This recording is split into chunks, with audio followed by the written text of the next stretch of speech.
till 2 a.m. and came back home. God. Didn't tell investigators that when he gave his statement, but that's what happened. Another large piece of the puzzle that he conveniently left out was that there was a lot of life insurance on Viki. Uh-oh. $1 million worth of life insurance. How many of these stories I know. always end up because of life insurance? A lot of them. Yeah.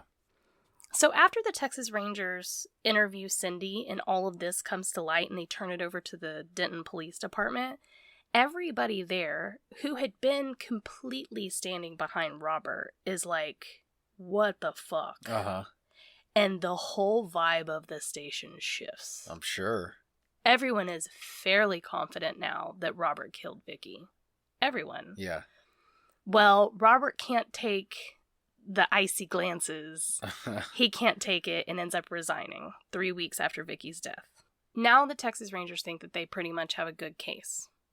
Yeah. Enough to charge Robert with and take this to trial, right? Yeah. They have the shell casing underneath the cleaning kit. I mean, that was obviously moved. Right. Even though one could argue when he jumped on top of her to do CPR. Could have knocked it over. Exactly.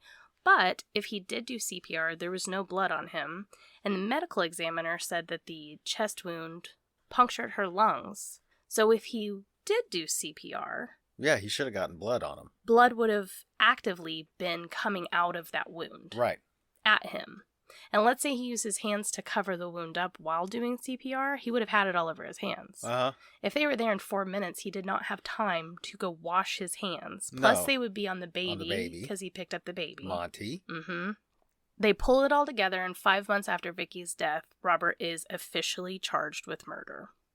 He walks in and surrenders to the police department. He's arrested, but then he quickly posts the $125,000 bail and goes home to await trial.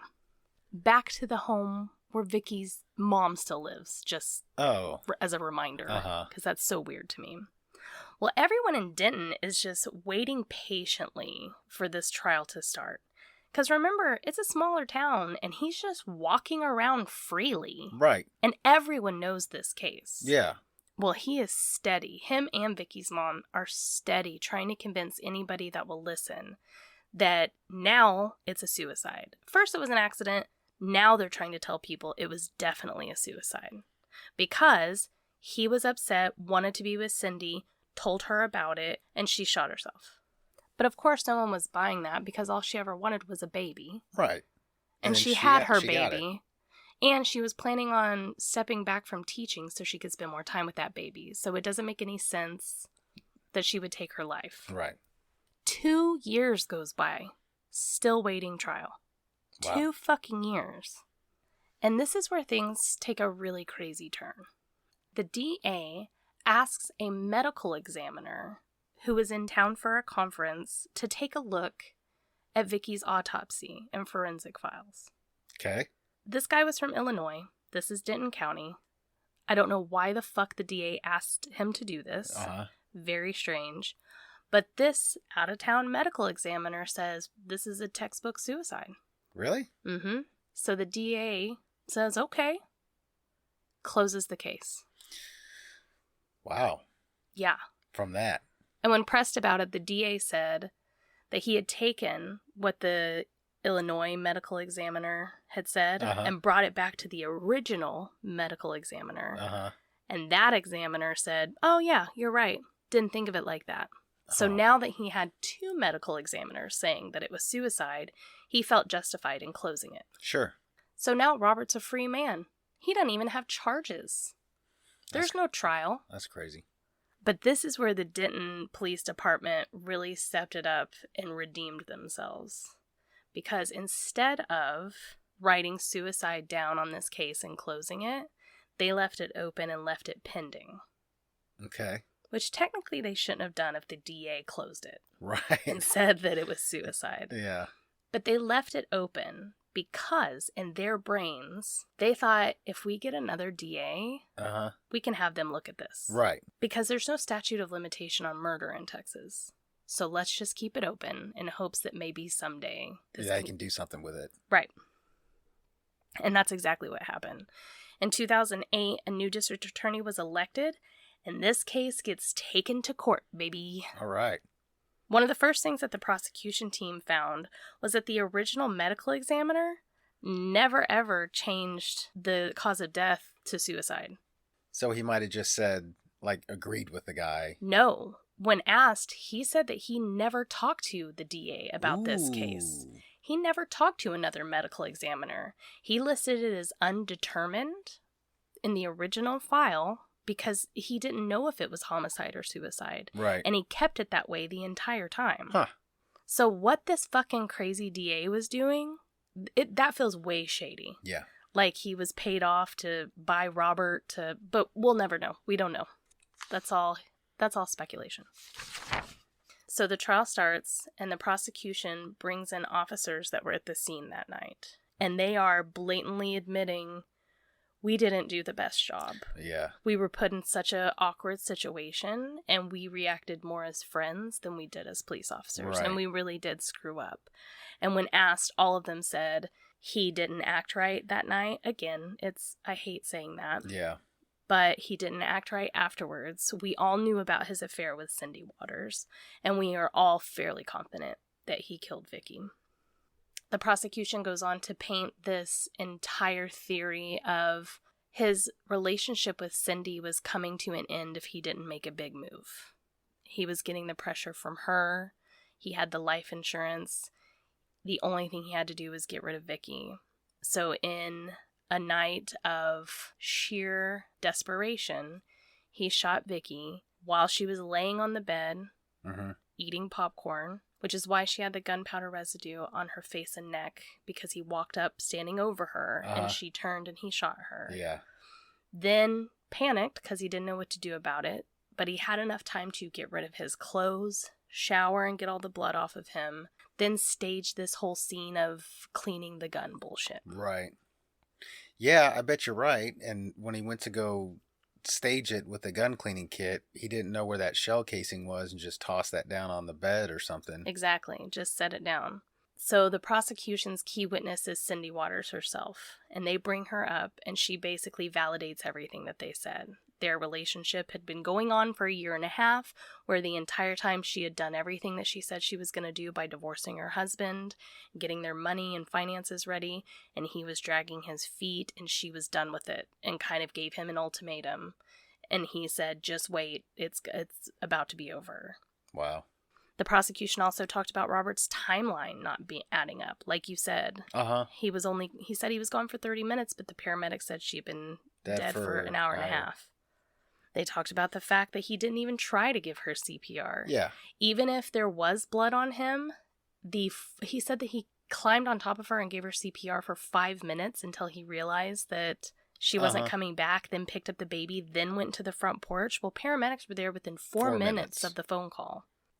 Another huge smoking gun for the prosecution were the pictures of Viki's hands. Now, the gun was dripping in oil, and Viki's hands were clean. So if she was truly cleaning a gun, or picked it up and shot herself, she would have oil on her hands, and there was none. So the defense comes in and tries to argue that Viki shot herself. Either they present on accident and the suicide angle. And in order to prove this, the defense attorney brings a fucking bed into the courtroom, because he's going to show the jury exactly how she was sitting when she accidentally shot herself. Okay. Well, he fucked himself on this one, because he gets up on that bed and is trying to maneuver his body. Contort himself. And it's in the most awkward fucking angle you've ever seen. An angle that no one would be cleaning a gun or choose to shoot themselves in. Right. Well, because he brings this bed in, it's fair game for the prosecution. So they hop up there, which, by the way, the prosecution team was a married couple. Oh, really? Yeah. That's cool. They hop up there, and one lays on the bed, turns on their side in like a fetal position, and the other one hovers over and goes, nope, this is how it went down. Yeah. And it was spot on with all the forensic evidence. Huh.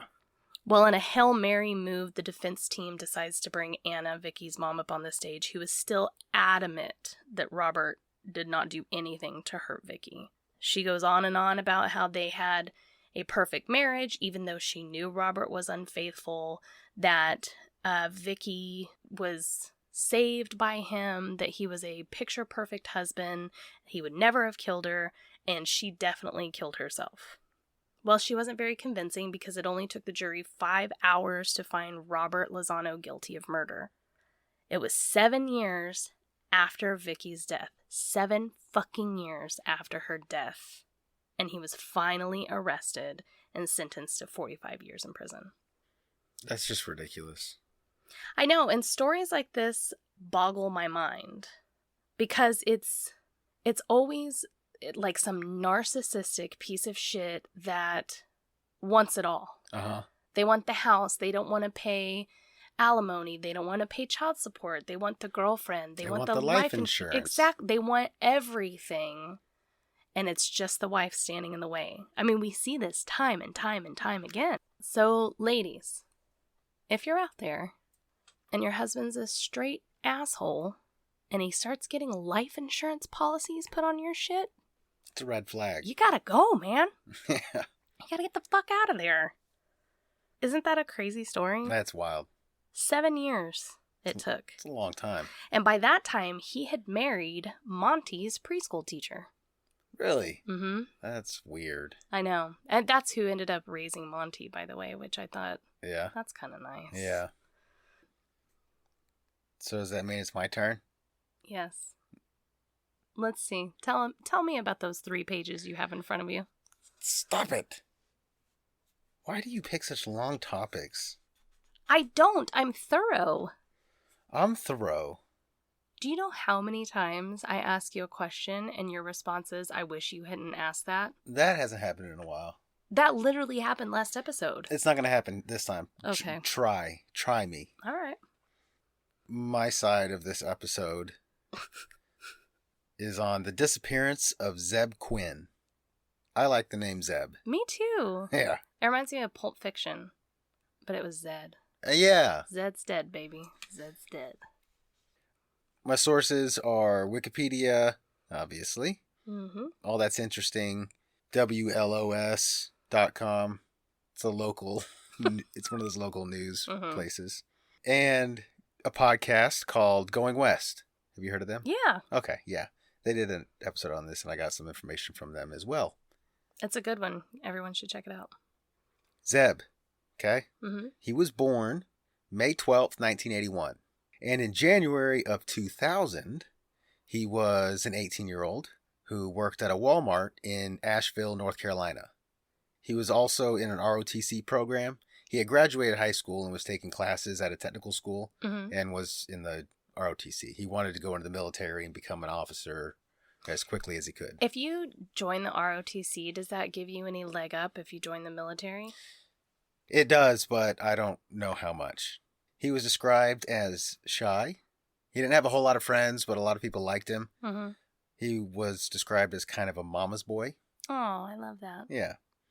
So Zebb, he had been saving up money to buy a car. And he had mentioned this to a guy that he worked with at Walmart. And this guy's name was Robert Jason Owens. He said that he knew of a Mitsubishi Eclipse that was for sale. And he was going to go with him to go check it out. Okay. After work. January 2nd, 2000. Zebb gets off work at 9 o'clock, and he met Owens in the parking lot of Walmart. They got in their separate vehicles and drove off down the road. They stopped at a gas station, and they were seen on camera. They buy some sodas. Then they get back in their cars, and they drive off at 9:14. That's weird. They were going to drive separate cars to go look at this car? Yeah, maybe they were going separate ways from where they were going to that town. The town to check out that car was like a 15-minute drive. I got you. It wasn't very far. 9:34, so 10 minutes after they left the gas station. Zebb's mother, Denise, pages him, but he doesn't get back to her. And she figured he would just get back to her whenever he could, because she's just paging him. Mm-hmm. She didn't know that he was going to check out a car after work to possibly go buy a car. So she's probably wondering why he isn't home. Right. And as the night went on, she got more and more worried. And since he's a mama's boy, they're probably really close. Yes, they were. They talked all the time. And she said it wasn't weird, I page him, but he's at work, so he'll get back to me and stuff. But he always got back to her. Ugh, this is my nightmare. So throughout the night, she wakes up throughout the night multiple times Yeah. to page him. Probably sick to her stomach. Yeah. The next day, she